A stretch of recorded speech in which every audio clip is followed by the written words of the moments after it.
कई बार तुम बहुत ज़्यादा दुखी हो जाते हो, कई बार तुम बहुत ज़्यादा परेशान हो जाते हो। तुम्हें पता है क्यों? तो आज मैं तुम्हें तुम्हारे दुख का और कई बार तुम्हारे परेशान हो जाने का कारण बताता हूँ। तुम्हारे दुख और तुम्हारी परेशानी का कारण अगर कुछ बनता है तो वो है उम्मीद। तुम उम्मीद लगा देते हो, तुम उम्मीद बहुत लगाते हो और इतनी लगाते हो कि कई बार उस उम्मीद पर जब कोई खरा नहीं उतर पाता तो तुम्हारे मन में एक ठेस पहुंचती है और उसके बाद तुम्हारे व्यवहार में परिवर्तन आने लग जाता है। कितनी आसानी से तुम किसी से उम्मीद लगा लेते हो, जबकि मैं तुमसे कहता हूं किसी से भी उम्मीद मत करो, कोई उम्मीद मत करो। और जब वह टूट जाती है तो फिर तुम बहुत दुखी हो जाते हो और टूटते भी हो। तुम्हारे व्यवहार में वो टूटना झलकने लग जाता है। पहली बात, किसी भी रिश्ते में उम्मीद क्यों?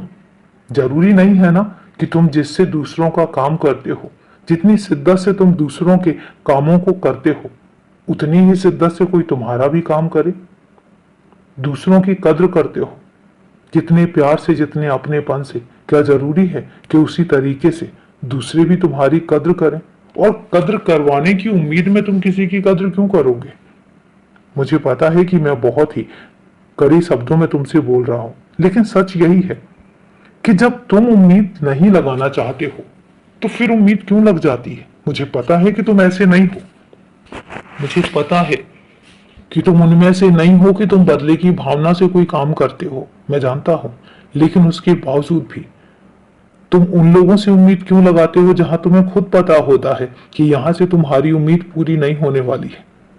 मैं जानता हूं कि जब तुम किसी का कोई काम करते हो तो जब तुम्हें मौका मिलता है और जब तुम्हें जरूरत होती है और वो लोग तुम्हारे काम में तुम्हारा हाथ नहीं बटाते तो तुम्हें तकलीफ होती है।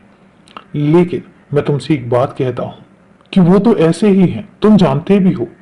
तुम्हें पता है कि वो ऐसे ही रहेंगे, फिर उसके बाद खुद को तकलीफ देने के लिए उम्मीद क्यों लगाना?